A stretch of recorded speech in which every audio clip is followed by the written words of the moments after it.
혹시 골든타임이라는 드라마를 알고 계십니까? 응급 환자를 다루는 그 의사들의 이야기를 소재로 한 의학 드라마입니다. 몇 달 전에 우연히 저는 이 드라마를 처음 보게 되었고요. 어제 이 드라마가 종영을 하게 됐는데요. 그 종영을 하기까지 거의 빠뜨리지 않고 굉장히 재미있게 본 것 같습니다. 그 드라마의 주된 내용은 이런 것입니다. 그 외상외과에 있는 의사와 그 다음에 그곳을 찾는 환자들, 그들의 이야기를 응급실에서 펼쳐지는 그런 긴박한 이야기들로 구성해서 하고 있는 것이었습니다. 저도 마찬가지고 여러분도 마찬가지고요. 외과면 외과지 외상외과는 뭘까 조금 궁금하시죠? 저도 잘 몰랐는데 좀 찾아보니까요. 교통사고와 같이 이게 돌발적인 사고로 인하여서 그 외상을 입은 환자들을 일컫는데요. 어느 특정 한 부분이 다친 것이 아니라 이게 사고가 나게 되면은 여러 부위의 몸이 다 상하게 되잖아요. 그렇게 다발적으로 여러 부위의 신체가 이렇게 다쳐서 오는 환자들을 이렇게 돌보고 또 수술을 하고 응급실에서 그렇게 맞이하는 과가 바로 이 외상외과라는 과였습니다. 그리고 이 드라마의 제목인 골든타임이라는 이 말의 의미는 바로 이 외상외과로 찾는 이런 긴급하고 응급한 환자들이 꼭 그 시간대에 치료가 이루어져야만 하는 한정된 시간이 있다고 하더라고요. 그것을 의학적인 용어로 골든타임이라고 하는데 그 짧은 시간 동안에 이 응급 조치를 어떻게 하느냐, 어떻게 환자를 돌보느냐에 따라서 환자가 정말 죽음과 생사를 이렇게 넘나드는 그 기로에서 어마어마한 중요한 시간이라는 것입니다. 사실 이 드라마는요, 대부분의 다른 드라마처럼 주된 내용이 의학 드라마이긴 하지만 남녀 간의 그 사랑 얘기는 꼭 드라마 들어가 있잖아요. 다들 좋아하는 이야기니까. 근데 그런 흔한 사랑 얘기조차 하나 없었고요. 그리고 주인공쯤 되는 의사들이 물론 실력이 있는 의사들이었지만 그들이 막 굉장한 실력으로 자신의 막 훌륭한 수술과 또 훌륭한 치료로 인하여서 막 죽을 것 같은 환자를 기적같이 막 살려내고 이러한 내용도 별로 없습니다. 그런데 사실은 제가 이 드라마를 재미있게 본 이유 중에 하나가 바로 이러한 점이 아니었나 생각을 해보게 됩니다. 아마 이 드라마는 제가 본 의학 드라마 중에 가장 많은 사람이 죽거나 혹은 그들이 살아나더라도 굉장히 어려운 휴유증에 힘들어하고 극복해 나가는 모습, 또는 그 생명을 살리기 위하여서 어떠한 때에는 신체의 일부분까지도 포기해야만 하는 그런 상황 속에서 자신의 신체의 팔이라든지 다리를 포기하고 생명을 구하기 위하여서 혈투를 벌이는 의사와 그 환자들의 모습, 그리고 어쩔 수 없이 최선을 다하여 치료를 하였지만 환자들이 죽을 수밖에 없는 그런 상황들을 너무나도 현실적으로 그리고 있는 드라마였기 때문입니다. 그런 현실적인 면에서 이 드라마를 저는 참 재미있게 봤던 것 같고요. 또 한 가지는 그것을 통해서 분명하게 주는 메시지가 있었기 때문에 굉장히 감명 깊게 본 것 같았습니다. 제가 이 이야기를 말씀에 앞서서 먼저 꺼낸 이유는 오늘 이 빌립보서 말씀을 묵상하면서 제 머리에 계속해서 그 봤던 드라마 내용들이 가지고 있는 환자들에 대한 이야기들이 자꾸만 떠올랐기 때문입니다. 그곳으로 오는 그 외상 환자로 오는 환자들의 대부분은 굉장히 위급한 상태로 오기 때문에 아무리 치료와 또 수술을 잘 받는다 할지라도 환자 스스로가 그것을 이겨내고 극복하지 못하면 죽음으로밖에 갈 수 없는 그러한 상황에 환자들이 참 많이 나타나고 있었습니다. 근데 그 가운데 보면요, 의사가 말하기를 이 사람은 나이도 젊고요, 회복할 수 있는 능력도 뛰어난데 수술도 잘 됐는데 그 고비를 넘기지 못하고 죽는 환자가 있는가 반면에 정말 어떻게 조치를 해서 수술까지도 했지만 이 사람은 누가 봐도 가망이 없어, 죽음을 준비해야 될 것 같아 라고 하는 상황 속에서 기적과 같이 그 환자가 자신의 의지로 살려는 그 의지 하나만으로 죽음의 문턱을 이겨내고 살아나는 그런 모습들을 그려내고 있었습니다. 그 장면이 제 머릿속에서 떠나질 않았습니다. 저희가 잘 알고 있듯이 우리나라는 OECD 국가 중에 자살률 1위라는 굉장히 불명예스러운 것을 안고 있습니다. 더욱이 2009년부터 올해까지요. 청소년 사망 원인 1위가요. 자살이라고 합니다. 통계청이나 각종 언론이나 매스컴에서 조사한 내용들을 살펴보면 그 청소년들이 자살하는 이유가 있을 거 아니에요. 그 이유 중에 가장 주된 이유는 뭐냐면 바로 대인관계 속에서 오는 우울증과 외로움 그리고 스트레스 이런 것들이라고 합니다. 부모와 자신 간의 관계, 혹은 친구들 간의 관계, 혹은 학교에서 만나는 선생님, 자신 주변에 있는 주변인들과 그런 맺어가는 그런 관계 속에서 받는 스트레스, 혹은 그 관계를 잘 맺지 못해서 오는 좌절감과 우울증으로 인하여서 그런 안타까운 선택을 하게 된다라는 것입니다. 청소년 하면 우리가 흔히 생각하는 문제가 있죠. 학업이나 성적. 예. 흔히 우리가 생각하는 학업이나 성적에 대한 스트레스로 자살을 선택하는 저희 청소년 친구들은 그 여러 가지 원인 중에 5손가락 안에도 못 꼽힐 정도로 그런 문제가 아니었다라는 것입니다. 물론 말씀드린 거는 어디까지나 통계적으로 나타난 걸 뿐이고 우리가 한마디로는 정의할 수 없는 여러 가지 우리가 다 알 수 없는 그 수많은 이유들로 그들은 자살이라는 자신의 생명을 스스로 끊는 그런 안타까운 선택을 하고 있다는 것입니다. 저는 오늘 이 이야기와 또 앞서 말씀드린 그 드라마의 내용을 생각하면서 거꾸로 한번 생각해 보게 됐습니다. 만약에 정말로 스스로 생명을 끊고 싶을 만큼 우리 가운데 어려운 문제가 있다면 그 사람들이 그렇게 생각하고 있는 문제들이 삶의 여러 부분에서 나타나고 있는 가운데 내가 반드시 살아야 하는 단 한 가지의 이유. 수많은 문제들이 나를 죽음으로 몰아가고 있지만 그래도 내가 반드시 살아야 하는 단 한 가지의 이유가 있다면 그 사람이 과연 쉽게 스스로 그렇게 생명을 끊는 그런 행동을 할 수 있을까라는 생각이 언뜻 들었습니다. 제가 앞서 드라마의 한 장면을 말씀드렸던 것처럼 의사조차도 이 사람은 가망이 없다고 생각하고 모든 것을 환자의 의지에만 걸어볼 수밖에 없는 그런 환경 속에서 이 환자가 자신이 반드시 살아야 할 그 이유 하나만을 붙들고 그 생명을 살려내는 그 모습을 통하여서 우리에게도 과연 그러한 이유가 이 땅을 살아가는 그러한 이유가 있을까라는 생각을 한번 해보게 됐습니다. 오늘 빌립보서를 쓴 사도 바울은 어떻게 보면 누구보다도 자살할 이유가 많은 사람이었습니다. 왜냐하면 자신이 진리라고 믿는 그 복음을 위하여서 그는 한평생 모든 것을 바쳤던 사람이거든요. 그런데 제가 성경을 이렇게 가만히 이렇게 읽어봐도 사도 바울이 자신의 그 한평생을 바쳐서 그 복음을 위하여서 살았지만 그가 살아있는 그 생전 동안에는 그것들 그 어느 곳에서도 보상받지 못하였던 것 같습니다. 자신이 그 생명이라고 믿는 그 복음을 전하고 가르치고 또 사람들을 사랑의 마음으로 품었지만 그에게 돌아오는 대가는 참으로 참혹했습니다. 매맞기가 일쑤였고요.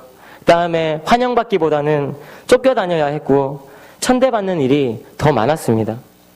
그렇다면은 하나님께서 좀 몸이라도 건강하게 지켜주셔서 아프지라도 말아야 하는데 그는 육신의 질병까지도 짊어지고 그렇게 어렵게 사역을 하고 있었습니다.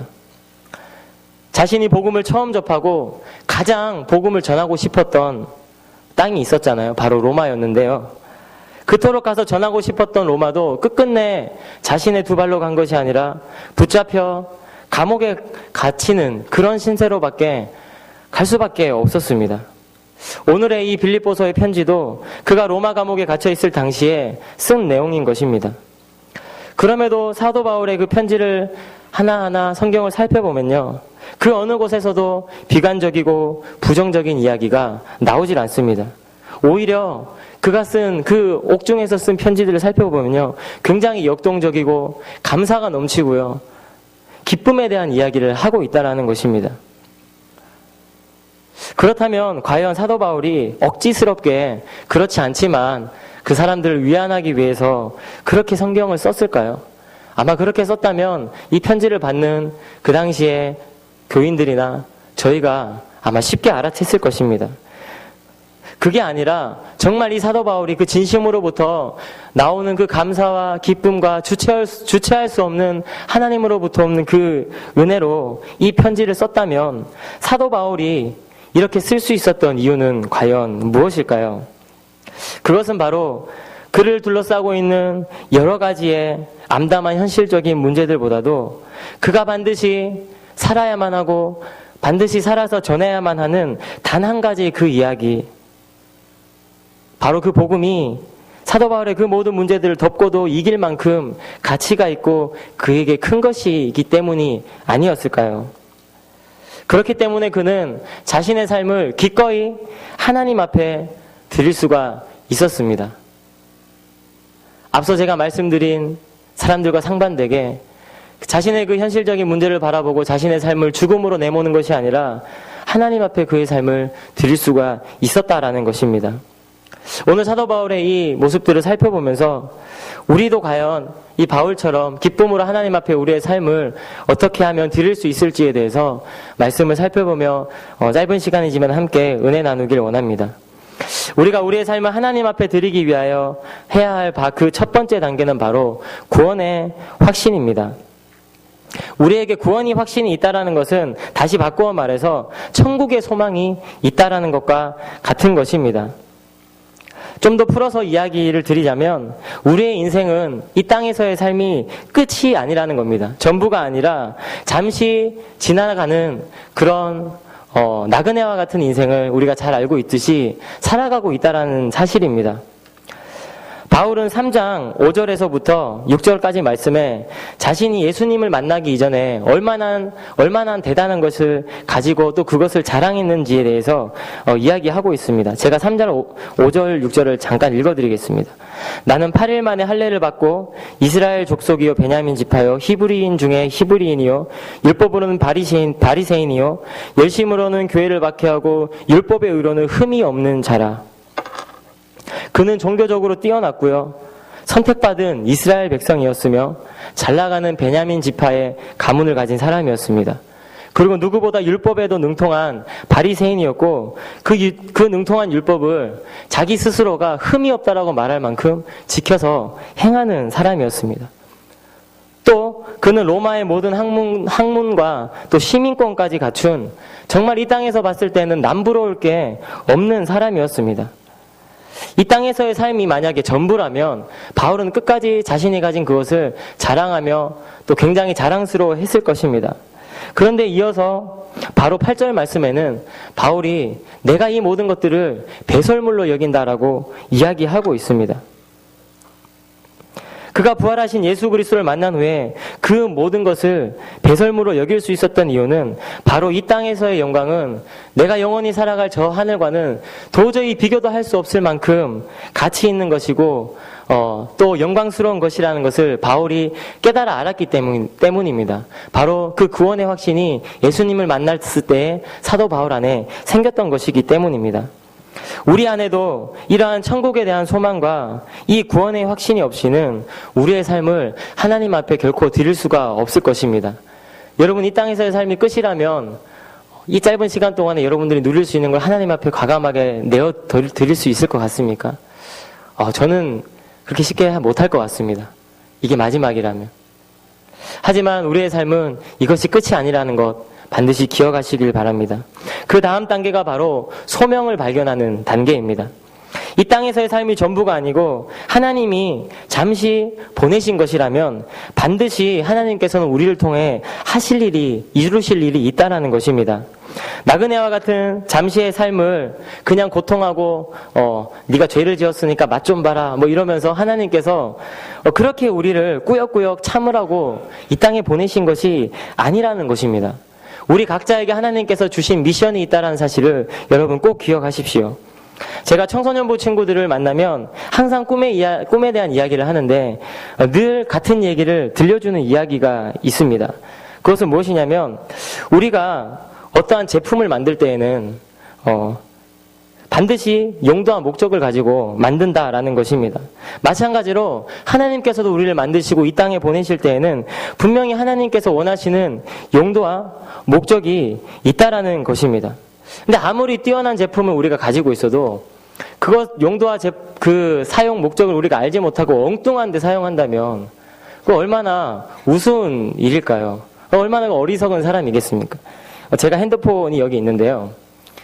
이 핸드폰은 이 만든 사람이 전화도 하고 메시지도 보내고 뭐 여러 가지 기능을 사용하라고 만들어 줬습니다. 근데 제가 이 핸드폰을 전혀 사용할 줄 몰라서 나는 키가 작으니까 구두 밑에 좀 깔아야겠다. 그리고 깔창으로만 이렇게 써서 끼워 쓴다고 생각을 한번 해보십시오. 지금 여러분들이 비웃는 것처럼 너무나 어리석은 일이 아니겠습니까? 마찬가지로 우리의 삶이 방황하고 우리의 삶이 자꾸 겉도는 것 같고 우리가 분명한 목적을 가지고 살아가지 못하는 이유는 하나님께서 이처럼 우리에게 너무나도 놀라운 기능으로 놀라운 하나님의 일을 하기 위해서 너무나도 멋지게 우리를 만드셨는데 마치 내 인생을 내가 구두 깔창처럼 전혀 맞지 않는 의도와 생각대로 내 마음대로 살고 있기 때문이라는 것입니다. 우리가 소명을 발견한다는 것은 우리 안 어딘가에 숨겨있는 나에 대한 사용 설명서를 발견하는 것과 저는 같다고 생각합니다. 놀랍게도 핸드폰 같은 이 제품은요, 경쟁사가 있고요, 동일한 제품들이 많이 있잖아요. 그래서 경쟁을 해서 누가 좋고 이게 더 좋고 비교를 할 수 있는데 하나님께서는 우리 한 명 한 명을 너무나 사랑하시기 때문에 도저히 비교할 수 없는 가치로 한 명 한 명을 만드셨다라는 것입니다. 너무나 우리를 사랑하셔서 한 명 한 명을 그 존재의 가치만으로도 귀하게 만드셨고 또 겹치는 것이 아니라 다 다른 목적과 이유로 우리를 이 땅에 보내셨다는 사실을 기억하십시오. 많은 사람들이 열등감과 낮은 자존감, 자신의 존재 가치를 낮게 여기며 심지어 자신의 생명까지 그렇게 함부로 할 수 있는 이유가 무엇이겠습니까? 바로 자신이 얼마나 존귀한 자인지 알지 못하기 때문이라고 저는 생각합니다. 우리 자신에게 주어진 하나님의 그 소명과 미션을 찾는 것은 이 땅을 살아가면서 우리가 해야 할 일을 찾는 것뿐만 아니라 나를 사랑하시고 나의 가치를 유일하게 여기시는 하나님의 사랑을 발견하는 것과도 같다라는 사실을 꼭 기억하십시오. 하지만 우리는 구원의 확신까지는 잘 가면서 이 소명을 발견하는 일을 잘 하려 하지 않습니다. 왜냐하면 일이라고 생각하고 여길 때가 많기 때문입니다. 마치 나에게 이 소명을 발견하는 것은 또 하나의 삶의 짐이 되어서 내가 뭔가 하기 싫지만 해야 되는 일로 여길 때가 많기 때문입니다.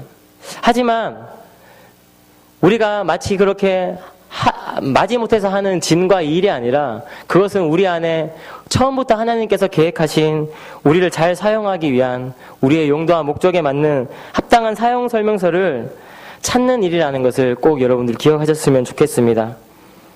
만약에 이것을 우리가 하지 않는다면, 이 소명 발견하기를 우리가 원치 않는다면 우리는 죽을 때까지 어쩌면 이리저리 이 삶을 방황하면서 그렇게 살 수밖에 없을 것입니다. 하나님께서는 반드시 구하고 원하는 자에게 주실 것입니다. 나의 여러 가지 삶의 문제로 정리되지 않은 문제로 혹시 고민하는 분들이 계십니까? 그렇다면 조용히 하나님 앞에 하나님, 내가 어떠한 목적과 이유로 이 땅에 보내심을 받았는지 하나님 앞에 구했으면 좋겠습니다. 말씀을 통해, 기도와 찬양을 통해, 또 때로는 주변의 사람을 통해, 아니 우리의 삶의 전 부분, 전체를 통하여서 우리가 원할 때 하나님께서 하나하나 여러분들의 삶의 이유와 목적을 알려주실 줄 믿습니다. 마지막으로 우리가 우리의 삶을 하나님 앞에 드리기 위해서는 우리에게는 겸손함이 필요합니다. 예수님께서 끝까지 겸손함으로 순종하여서 하나님 아버지의 뜻을 온전히 이루신 것과 같이 우리 역시 하나님이 다시 우리를 부르실 그날까지 겸손하게 그분의 뜻을 쫓아야 할 것입니다. 우리는 삶의 여정 가운데 수많은 전투들을 하게 됩니다. 하지만 제가 예전에 한번 설교할 때 그런 말씀을 드린 적이 있는 것 같은데요. 우리가 단 한 번의 전투를 이겼다고 해서 전쟁에 반드시 승리하는 것은 아니라는 것을 기억하셨으면 좋겠습니다.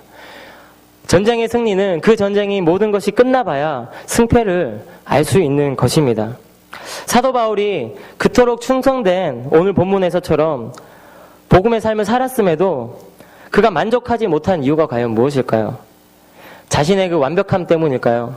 아니면 자기 만족이 차지 않아서이기 때문일까요?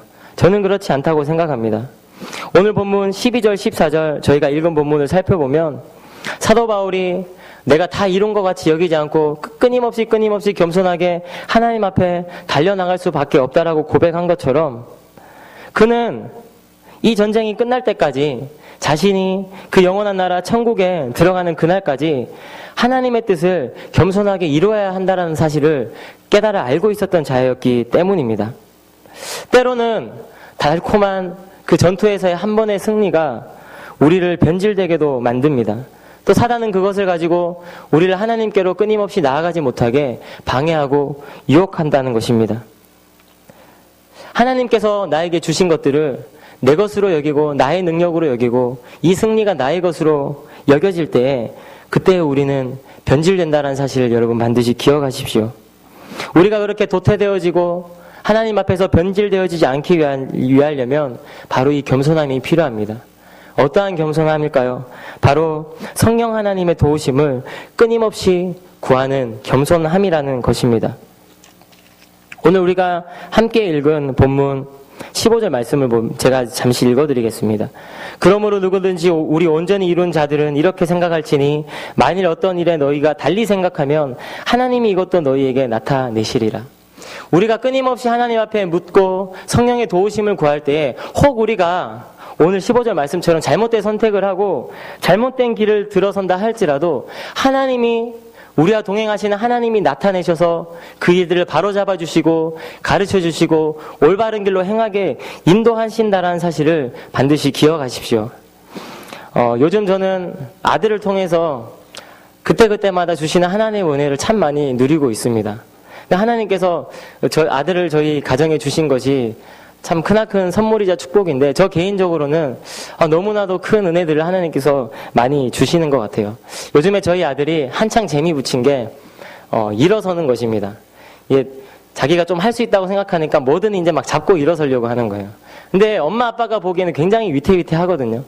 막 넘어질 것 같고 그러니까 넘어지면 또 크게 다칠 수도 있고 하니까. 그런데 잠시도 가만히 앉아 있으려 하지 않고 이제 한번 일어서고 내가 할 수 있다는 걸 아니까 앉혀놔도 일어나고 탁자를 잡고 일어나고 벽을 잡고 일어나고 막 일어나는 겁니다. 그리고 누가 이렇게 일어날 때는 간섭하는 것도 싫어요. 자기가 할 수 있다는 거예요. 가만히 놔두면 이렇게 일어서요. 그런데 일어설 줄만 알았지 다시 앉는 방법을 모르는 거예요. 그래서 사실은 한 몇 번 그냥 뒤로 이렇게 넘어져서 바닥에 머리를 몇 번 찧었습니다. 이 아들이 그 경험을 몇 번 하고 나니까 내가 이거 잘못하면 큰일 나는구나라는 걸 알았던 것 같아요. 그때부터 이 아들이 행동이 달라진 거예요. 예전에는 그냥 겁 없이 안고 싶으면 확 놨다가 그냥 확 넘어져 받고 그랬는데 일단은 엄마 아빠가 시야에 있는지 이렇게 살펴봐요. 그리고 모른 척 하면은 불러요. 막 엄마 아빠도 잘 못하면서 빠 하면서 막 불러요. 그래서 이제 앉혀줄 때도 있지만 어떻게 하나 보자 그러고 가만히 놔두잖아요. 그러면 한참을 있다가 벽을 붙잡고 막 울어요. 서럽게. 왜 자기를 안 앉혀주냐고. 그럼 어떻게 하겠습니까? 저나 저희 아내가 달려가서 그 아들이 다치지 않게 안전하게 다시 그 자리에 앉혀주지 않겠습니까? 하나님이 우리와 동행한다는 사실도 마치 그와 같은 것 같습니다. 우리 힘으로 뭔가 할 수 있을 것 같을 때 우리는 스스로 붙잡고 일어나려고 할 때